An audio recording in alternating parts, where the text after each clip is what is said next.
जो next question हम IIT में आया हुआ आपको डिस्कस करने वाले हैं वो है कि हमारे पास 4 डिफरेंट नॉन वोलेटाइल सॉल्यूट के सोल्यूशन गिवन है। जो सोल्यूशन नंबर 1 है वो है 0.5 मोलर इथेनॉल। सेकंड जो सोल्यूशन है वो है 0.1 मोलर मैग्नीशियम फॉस्फेट।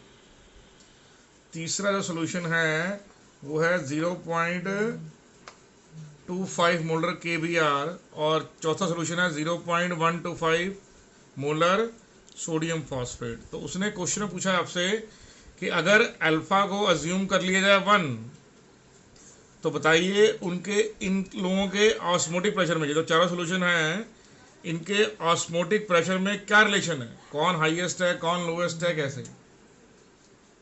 तो सबको मालूम है पाई इज इक्वल टू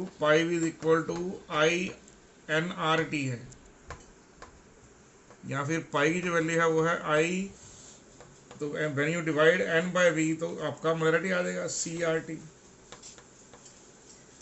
तो इसका मीनिंग हो गया at same temperature pi value proportional to IC के हो जाएगा और IM, बात एक ही है।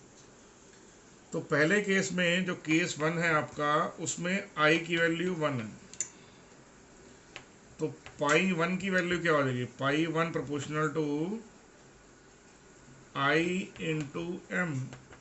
तो पाई 1 की वैल्यू कितनी आ गई आपके पास, प्रोपोर्शनल टू 0.5। जो सोल्यूशन नंबर 2 है उसमें वैल्यू क्या आई है, सोल्यूशन नंबर 2 में वैल्यू आ रही है आपके पास, तो ये देखिए मैग्नीशियम फॉस्फेट।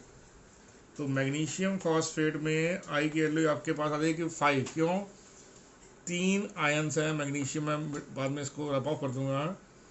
जो मैग्नीशियम फॉस्फेट है उसको जब आप पानी में डिजोल्व कराएंगे, सोल्यूशन बनाएंगे, तो क्या होगा, 3 moles of magnesium ion and 2 moles of phosphate ion. तो टोटल आयंस यहाँ पर 3 आ गए हैं और अल्फा 1 है, ठीक है जी। तो अगर आप इस फॉर्मूले में पुट करेंगे इसको, if you take here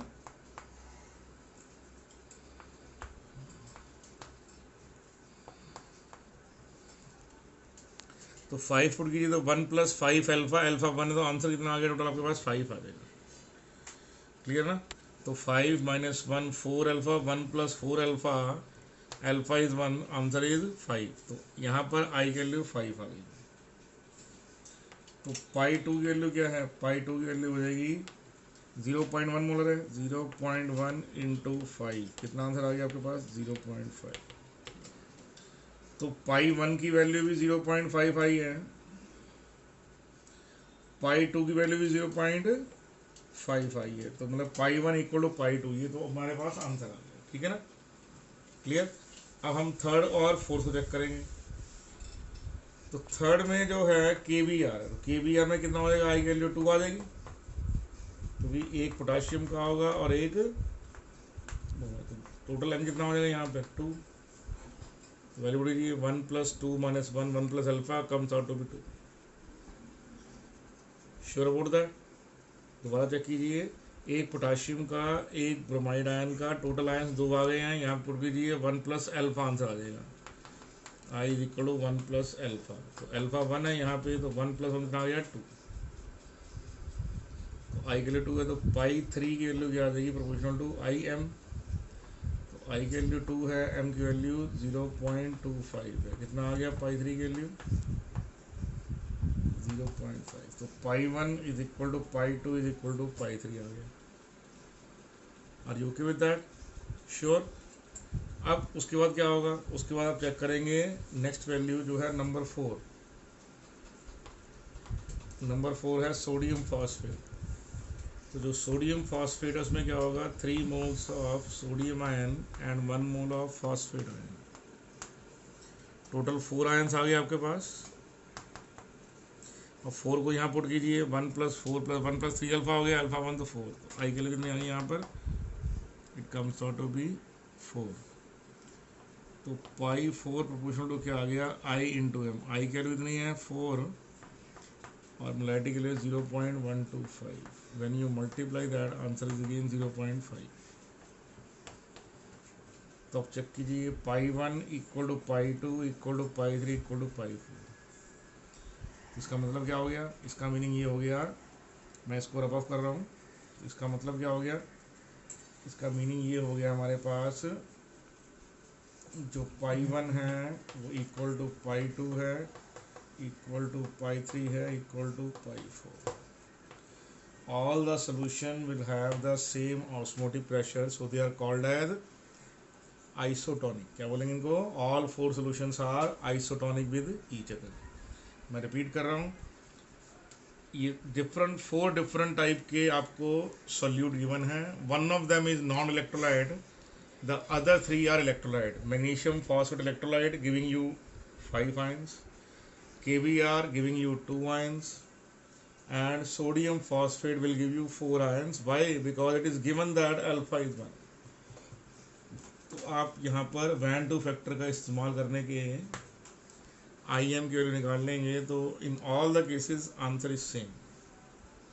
So pi proportional to IM if I into M, if van to factor and molarity, combination of these two, multiplication of these two is same, osmotic pressure will also be same, and in all the 4 cases कितना answer आ रहा है आपके पास, 0.5 0.5 0.5। Are you sure? इसको note down कर लीजिए please, फिर नेक्स्ट पे चलते हैं। नाउ नेक्स्ट क्वेश्चन में क्या गिवन है आपके पास, 1.2% सोल्यूशन ऑफ NaCl है, वो आइसोटोनिक है विद 7.2% सोल्यूशन ऑफ ग्लूकोज। तो पूछ रहा है what is the I factor, van to factor in case of NaCl, and finally he is asking for value of alpha. ठीक है जी, ये नेक्स्ट क्वेश्चन है जो IIT मेंस में आया हुआ क्वेश्चन है, तो इसको हम चेक करते हैं। आप क्लियर, देखिए कैसे होगा यहाँ पे। अब ये मास बाय वॉल्यूम है दोनों सोल्यूशन। वैसे भी अगर ना भी गिवन हो, वैसे तो यहाँ गिवन है, अगर ना भी गिवन हो तो याद रखिए ऑस्मोसिस के अंदर percentage always taken as mass by volume. तो जो पाई 1 है वो इक्वल टू पाई 2 है। क्यों है? क्योंकि आइसोटोनिक है। तो ये हो जाएगा I1 C1 is equal to I2 C2, where C1 and C2 are molarity। तो मोलैरिटी क्या होती है? Number of moles by volume. ये होगा number of moles by volume. क्योंकि दोनों केसेस में 100 ग्राम ऑफ सोल्यूशन है, 100 ml ऑफ सोल्यूशन है, तो V1 is equal to V2 is equal to 100 ml है। तो उसको आप नरेट कर दीजिए, तो आंसर आ गया I1 N1 is equal to I2 N2। तो I1 की वैल्यू क्या है? अगर आपके पास NaCl है तो I की वैल्यू होगी 1 plus n-1 alpha, it comes out to be 1 plus alpha. तो I पता नहीं है, लेकिन नंबर ऑफ मोल्स क्या होते हैं? Given mass divided by molar mass, that is NaCl का मोलर मास। सोडियम का 23, क्लोरीन का 35.5। I2 जो है 1 है फॉर ग्लूकोज। वाई? ग्लूकोज क्या है? नॉन इलेक्ट्रोलाइट है, नाइदर एसोसिएट नॉट डिसोसिएट। तो N2 की वैल्यू क्या होगी यहाँ पे? N2 की वैल्यू होगी given mass divided by molar mass. Are you sure about that? तो यहाँ से जब आप इसको क्रॉस मल्टीप्लाई करेंगे, ठीक है, तो 12 6 72 आ जाएगा। तो आई की वैल्यू जो आ रही है आपके पास 1.95 आ रही है। तो जो आई वैल्यू है फॉर NaCl वो है 1.95। तो किसकी इक्वल है? 1 प्लस अल्फा की। तो अल्फा की वैल्यू आ गई 0.95। इसका मीनिंग क्या हुआ? In this given solution the degree of dissociation of NaCl is 95%। Are you okay with that? Sure. जब भी परसेंटेज होगी आप हमेशा वॉल्यूम को 100 ml लेंगे। Are you sure? तो दोबारा समझिए कैसे किया गया है। NaCl इलेक्ट्रोलाइट है और जो ग्लूकोज है वो नॉन इलेक्ट्रोलाइट है। जो इलेक्ट्रोलाइट होगा उसमें I की वैल्यू 1 + n-1 अल्फा इक्वल होगी और ग्लूकोज की वैल्यू जो है वो 1 होगी, क्योंकि वो एक नॉन इलेक्ट्रोलाइट है, नाइदर एसोसिएट नॉट डिसोसिएट। तो जब भी ऐसा क्वेश्चन आएगा आप नंबर ऑफ मोल्स को इक्वल करके क्वेश्चन कर सकते हैं। Are you sure? ठीक है बेटे।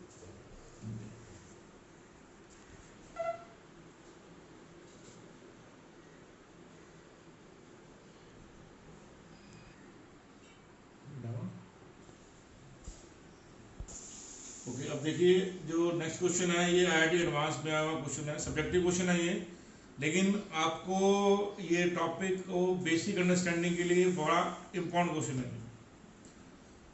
इस क्वेश्चन में ये रखा है कि आपके पास लिक्विड 1 मोल लिक्विड बेंजीन है, 1 मोल लिक्विड बेंजीन है और 1 मोल ही लिक्विड टॉलीन है एट टेम्परेचर ऑफ 293 केल्विन।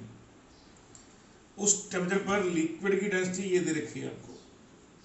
ये जो डेंसिटी है ये लिक्विड फॉर्म की है, बेंजीन की लिक्विड फॉर्म की, और ये टॉलिन की लिक्विड फॉर्म की। बेंजीन की डेंसिटी रखी है 0.877 और टॉलिन की डेंसिटी है 0.867 ग्राम पर ml। वो बोल रहा है इस टेम्परेचर पर बताइए मोल फ्रैक्शन क्या है बेंजीन का और टॉलिन का वेपर फेज में। YB क्या है? Mole fraction of benzene in vapour phase. YT क्या है? Mole fraction of toluene in vapour phase. ये आपको डिटरमाइन करना है। Are you sure about that? ठीक है। मोलर मास जो बेंजीन का है वो है 78 और 92।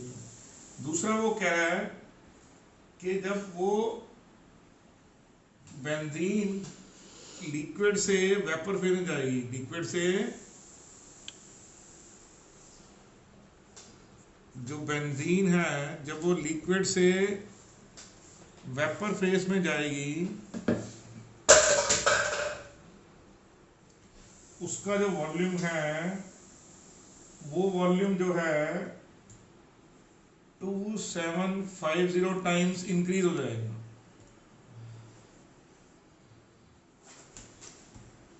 और जब टॉलीन है जब वो लिक्विड फेज से वेपर फेज में जाएगी तो टॉलीन का वॉल्यूम है वो 7720 टाइम्स इंक्रीज हो जाएगा। मैं दोबारा बोल रहा हूँ, जो बेंजीन है जब लिक्विड से गैसियस फेज में जाएगी this is the increase in its volume, और जब टॉलीन जाएगी लिक्विड से वेपर फेज में this is the increase in the volume. मतलब मान लीजिए अगर आपके पास 1 लीटर लिक्विड बेंजीन है तो वेपर फेज में वो कितना बन जाएगी? वही 1 लीटर 7720 लीटर्स। मान लीजिए आपके पास 1 लीटर बेंजीन है, वो वेपर फेज में क्या बन जाएगी? 2750 लीटर। तो इतना इंक्रीज होगा उसके ऑक्यूपाइड वॉल्यूम में जब आप उसको अलाउ करेंगे वेपराइज होने में। ठीक है, क्वेश्चन को दोबारा समझिए ध्यान से। बेंजीन की लिक्विड फॉर्म में डेंसिटी गिवन है, टॉलीन की लिक्विड फॉर्म में डेंसिटी गिवन है, दोनों का 1 मोल गिवन है, दोनों को 293 केल्विन पर वेपराइज अलाउड किया गया है। तो ये इसके अलावा दोनों कंपोनेंट वेपराइजेबल है, तो इसके अलावा वहां पर रॉड्स लॉ एप्लीकेबल हो गया आपका। Sure about that? दूसरी बात क्या है, उसके बाद क्या है, जब वो लिक्विड से वेपर फेज में जाएंगी, लिक्विड से वेपर फेज में जाएंगी there will be increase in their volume. जो ये यहाँ पे मैंने लिखा हुआ है ये क्या है? Increase in their volume. इतना अमाउंट, इतना टाइम्स अमाउंट उसमें इंक्रीज हो गया। तो जैसे मान लीजिए, तो सबको मालूम है डेंसिटी की वैल्यू क्या होती है, तो आंसर है मास बाय वॉल्यूम। तो वॉल्यूम क्या हो जाएगा? तो आंसर है मास बाय डेंसिटी। तो volume of benzene in liquid phase क्या है? तो लिक्विड फेज की वैल्यू हो जाएगी, मोलर मास है 78 और डेंसिटी है 0.877। इसका वॉल्यूम इन वेपर फेज क्या होगा? वेपर फेज वॉल्यूम कितना हो जाएगा? Volume of benzene in vapour phase, तो आंसर आएगा 0.877 इंटू 2750 ml। इसको अगर आप 1000 से मल्टीप्लाई कर देंगे, डिवाइड कर देंगे सॉरी, तो मल्टीप्लाई करने में आंसर आएगा 244583 ml, जो कि लीटर में कितना हो गया 244.583 litre. Similarly volume of टॉलिन in liquid phase में क्या है उसके बाद, तो आंसर है 92 डिवाइडेड बाय 0.867। जो आंसर क्या आ रहा है आपके पास? आपके पास आंसर आ रहा है 819192 ml। इसको आप लीटर में चेंज कीजिए, कितना हो जाएगा 819.192 लीटर। तो एक मोल जो बेंजीन है वो इतने लीटर है वेपर फेज में, और जो 1 लीटर या 1 मोल बेंजीन है वेपर फेज में इतने लीटर। तो ये 1 मोल बेंजीन का वेपर फेज में वॉल्यूम ऑक्यूपेशन है कितना? 244.583 एट दिस टेम्परेचर 290। और ये क्या है? Volume occupied by 1 mole of टॉलिन under these conditions. Clearly? अब आपने करना क्या है, सबको मालूम है, मैं इसको लिख के बिठा दूंगा। PV is equal to NRT। क्या होता है? PV is equal to NRT, no आपका आइडियल गैस इक्वेशन है। तो प्रेशर ऑफ ए कंपोनेंट क्या हो जाता है? NRT by V। NRT by V क्या हो जाएगा आपके पास? आपके पास होगा प्रेशर। तो वेपर प्रेशर जो है उसकी वैल्यू ये हो जाएगी NRT बाय V। क्या हो जाएगी? NRT by V। तो इस इक्वेशन का मैं यूज करूंगा, pressure is equal to NRT by V। तो पहले केस में करेंगे हम pure vapour pressure of benzene क्या होगा? आंसर है NRT by V। Pure vapour pressure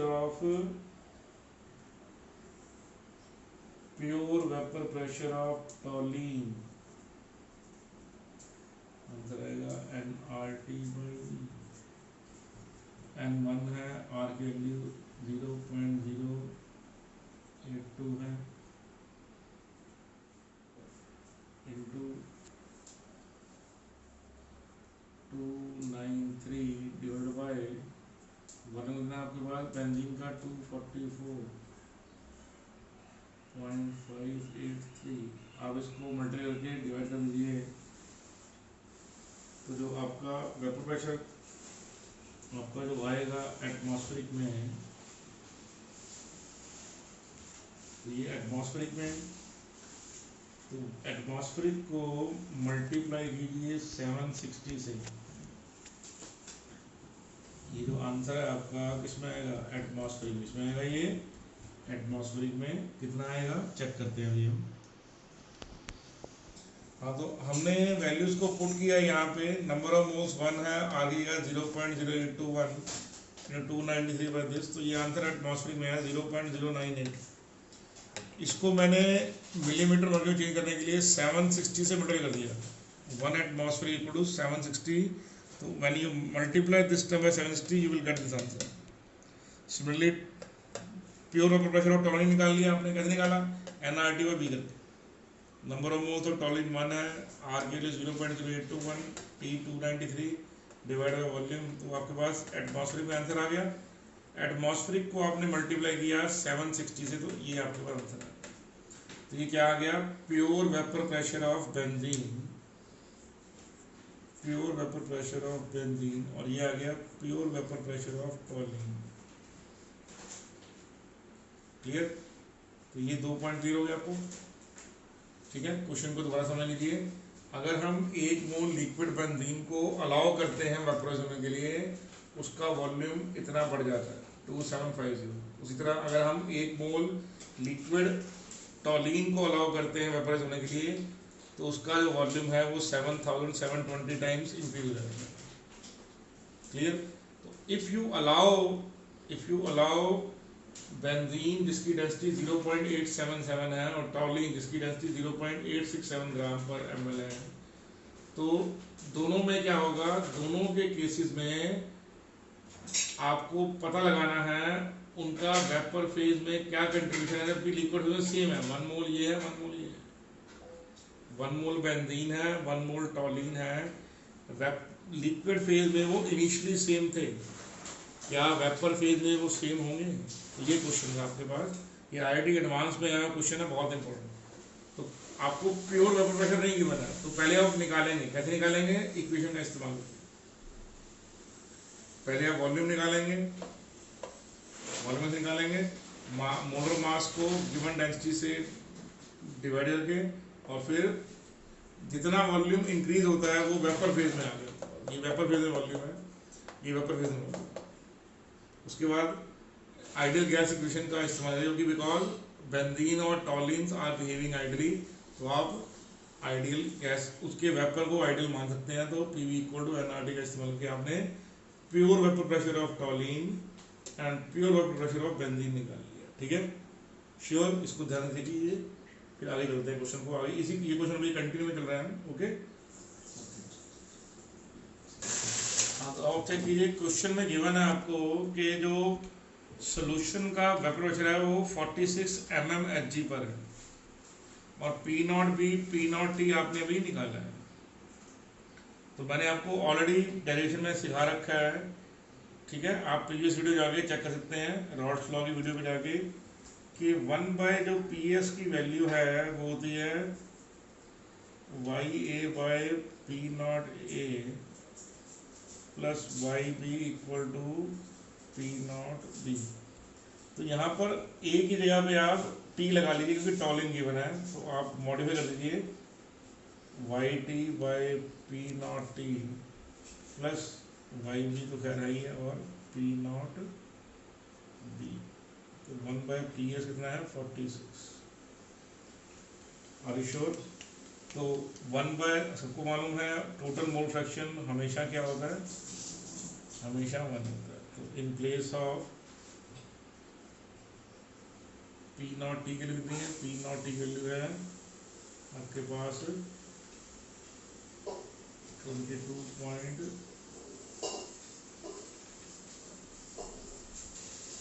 देखिए अब क्या किया आपने, तो ये इक्वेशन हमने ऑलरेडी सीखी हुई है।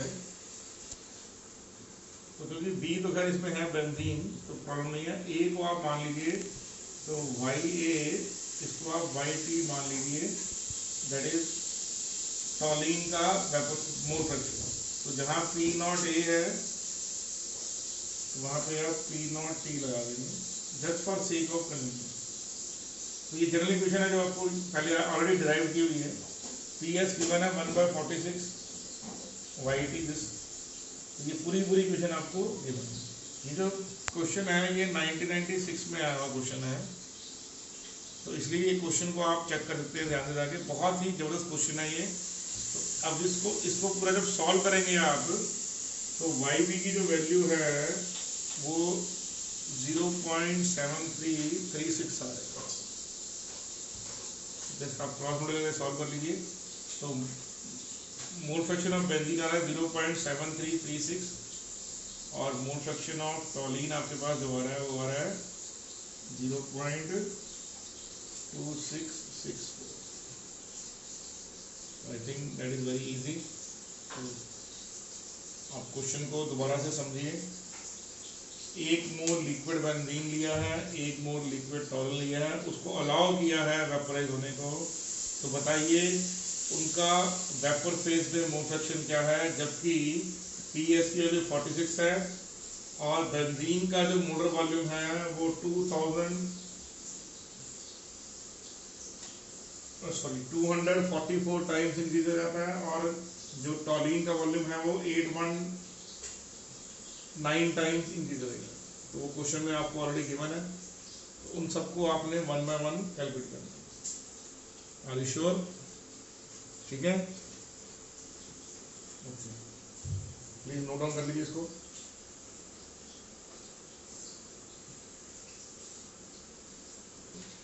देखिए ये जो नेक्स्ट क्वेश्चन है बड़ा ही इंटरेस्टिंग क्वेश्चन है और थोड़ा सा दिमाग लगाने वाला क्वेश्चन है। ये IIT एडवांस 2001 में आया क्वेश्चन है। क्वेश्चन ये है, आप क्वेश्चन को जाके चेक कर लीजिए अपने जाकर, क्योंकि मैंने आपको पूरा PDF सेंड किया हुआ है, तो आप गूगल क्लासरूम में जाने के बाद आप ध्यान से इसको चेक कीजिए क्वेश्चन को। तो क्वेश्चन बड़ा इंटरेस्टिंग है। तो इंटरेस्टिंग क्वेश्चन कैसे है कि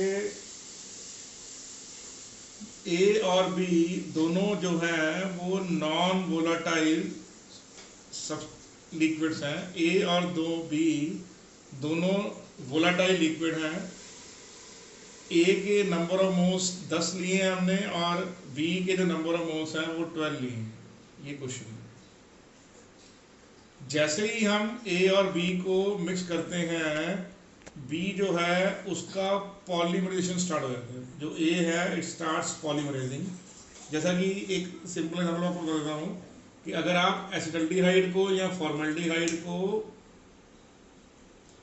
दोनों के दोनों वोलेटाइल हैं, लेकिन अगर आप एसिटल्डिहाइड को या फॉर्मल्डिहाइड को H2SO4 में डाल देंगे तो both formaldehyde and acetaldehyde they will start polymerising.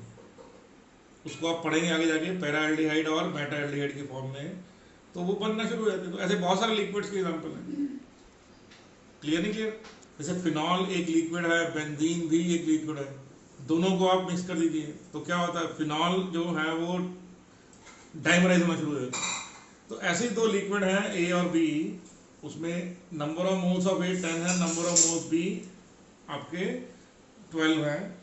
तो जो A है वो स्टार्ट्स पॉलीमराइजिंग। उसके बाद क्या, कुछ देर बाद जो एक सब्सटेंस डाला गया C, उसको मान लीजिए उसके 0.525 मोल्स डाल दिए, और ये जो है इसका जो नेचर है, जो C का नेचर है वो नॉन वोलाटाइल है। क्या है वो? एक नॉन वोलाटाइल नेचर का मतलब क्या हुआ, इसके वेपर्स पॉसिबल नहीं है, तो वो पॉलीमराइजेशन को रोक देता है, पॉलीमराइजेशन स्टॉप कर देता है जो C है।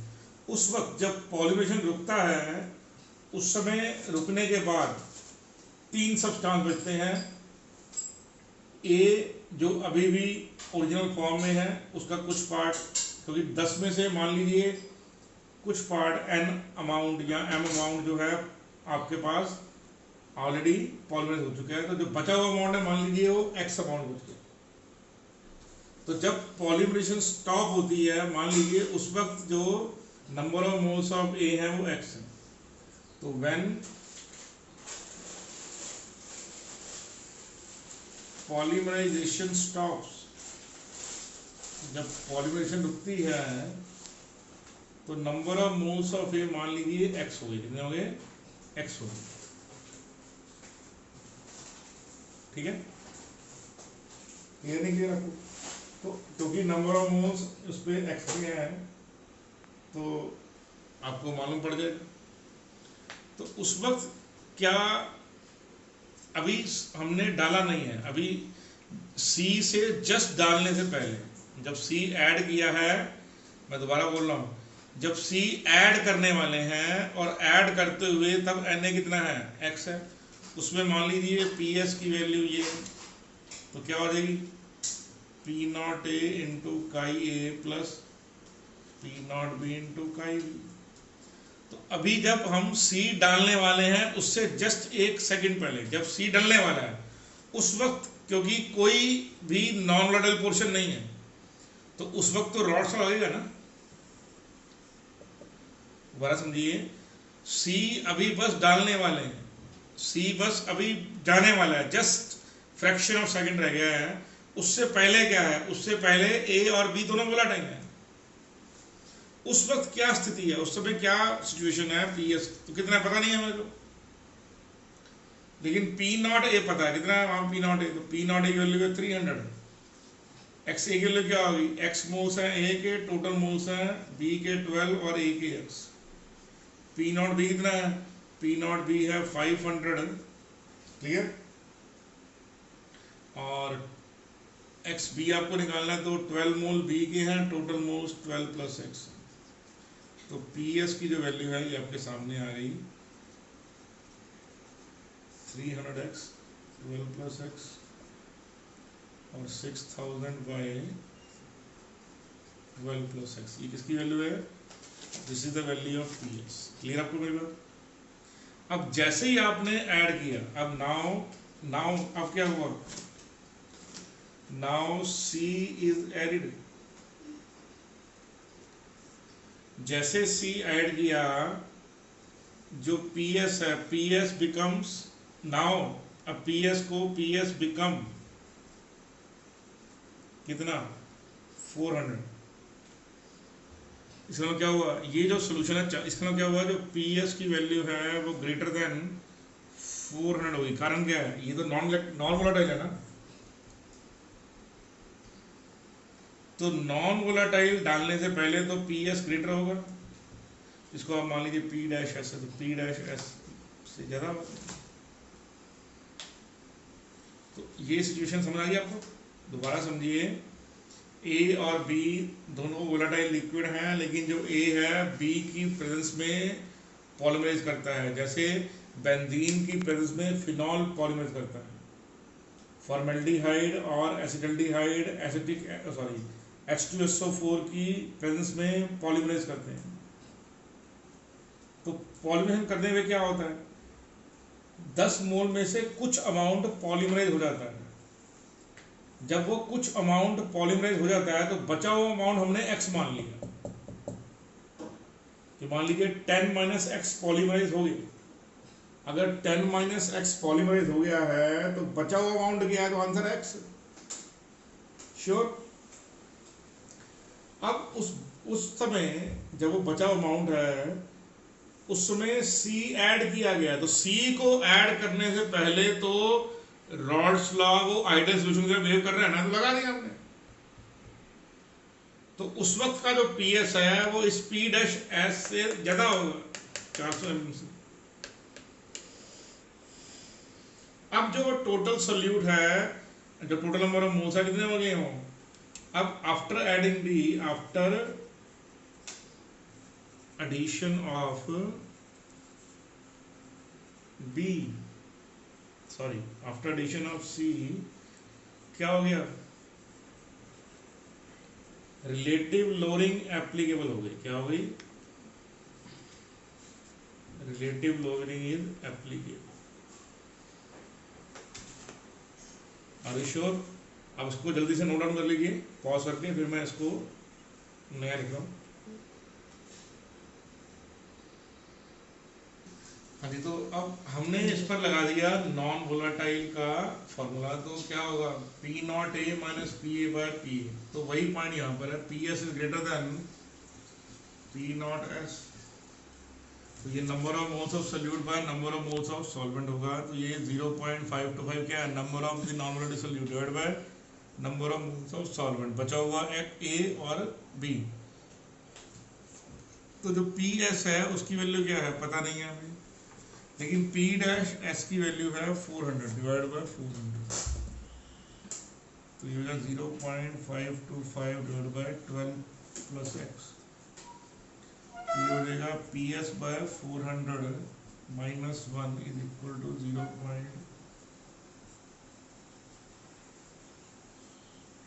ये -1 हो जाएगा, प्लस का 1 हो गया, और PS की इक्वेशन क्या आ गई, PS comes out to be here in this case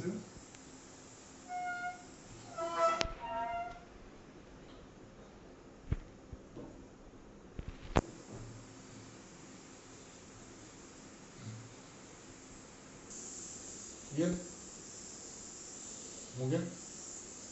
तो ये PS को हमने ले लिया, तो एक तो PS की वैल्यू यहाँ से आ गई इस इक्वेशन से, दूसरा हमने ऑलरेडी उसको निकाला हुआ है। PS की वैल्यू एक और भी है, वो कौन सी है, वो है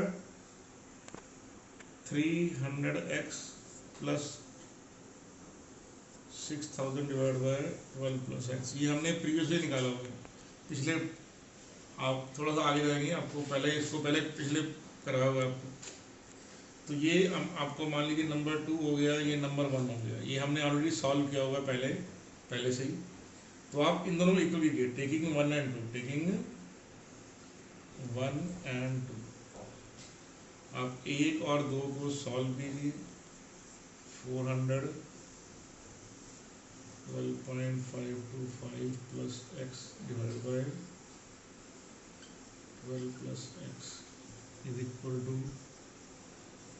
300x plus 6000 divide by 12 plus x. तो 12 प्लस एक्स से 12 प्लस एक्स कट गया, क्रॉस मल्टीप्लाई करेंगे उसके बाद तो एक्स की वैल्यू कितनी आ जाएगी आपके पास 9.9।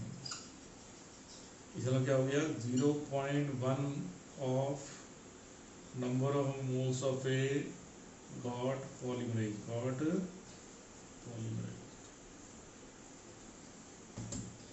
और मैं जरा बताऊँ आपको, ये मैंने कभी आपको भी काइनेटिक्स पढ़ाया नहीं है, यहीं तक क्वेश्चन है। इसके बाद क्या हो गया, इस क्वेश्चन को आगे काइनेटिक्स में यूज किया गया इस इन्फॉर्मेशन में। तो मैंने आपको क्वेश्चन का वही पोर्शन पढ़ाया जिसमें सोल्यूशन चैप्टर इन्वॉल्व। इसके बाद इसको आपने निकालना है रेट कांस्टेंट वैल्यू के लिए। इसके लिए निकालना है rate what is the rate of polymerisation of A, वो हम बाद में आपको कराएंगे। तो ये आपका रिलेटिव लोडिंग का एप्लीकेशन है, बहुत जबरदस्त। तो आप दोबारा समझिए ध्यान से क्वेश्चन को कि ए और बी, ए के 10 मोल दिए हैं, बी के 12 मोल दिए हुए हैं। दोनों जैसे ही आप दोनों को मिक्स करते हैं, दोनों के दोनों जो सब्सटेंस हैं ए और बी वो हाईली वोलेटाइल है। जैसे ही ए और बी को मिक्स करते हैं, बी में पॉलीमराइजेशन ए में पॉलीमराइजेशन स्टार्ट हो जाती है। थोड़ी देर बाद जब कुछ अमाउंट ए का पॉलीमराइज हो चुका होता है, उस वक्त में हम एक और सॉल्यूट डालते हैं जो नॉन वोलेटाइल है। ए और बी वोलेटाइल है, लेकिन जो सी है वो नॉन वोलेटाइल है। लेकिन उसमें एक पेक्यूलियर क्वालिटी है कि वो ए की पॉलीमराइजेशन को बंद कर देगा। क्लियर नहीं क्लियर? तो उससे क्या होगा, उस वक्त जो वेपर प्रेशर है वो 400 होता है। इसका मतलब क्या होगा, नॉन वोलेटाइल सॉल्यूट ऐड करने से पहले का जो प्रेशर है वो PS है, और जो नॉन वोलेटाइल सॉल्यूट ऐड करने के बाद प्रेशर है वो 400 है। तो PS is greater than P0S। तो उस इक्वेशन को हमने लेके रिलेटिव लोडिंग का फैक्टर लेके इसको सॉल्व किया। इसको स्टेप बाय स्टेप देखिए। ये देखने में लेंथी लग रहा है, लेकिन एक्चुअल में क्या है, कैलकुलेशन स्टेप्स ऐसी है। तो बहुत इजी है, आई थिंक आपको इसको करने में मजा आएगा। Are you sure? All the best. तो ये हमने कुछ क्वेश्चन किए हैं जो IIT एडवांस के solution and colligative properties question है। जो बाकी के बचे हुए क्वेश्चन हैं वो हम ये जो नेक्स्ट 2 चैप्टर हैं इलेक्ट्रोकेमिस्ट्री और केमिकल काइनेटिक्स, इनको पूरा करने के बाद हम क्या करेंगे, जो बाकी बचे हुए क्वेश्चन है सोल्यूशन चैप्टर के, वो उसके, क्योंकि उसमें बहुत सारे क्वेश्चन ऐसे हैं जिसमें आयनिक इक्विलिब्रियम और दूसरे बहुत सारे फैक्टर्स इन्वॉल्व हैं। तो बाकी बचे हुए क्वेश्चन हम जो हैं आपको फर्दर दूसरे वीडियोस में बताएंगे। Okay, all the best to all the students.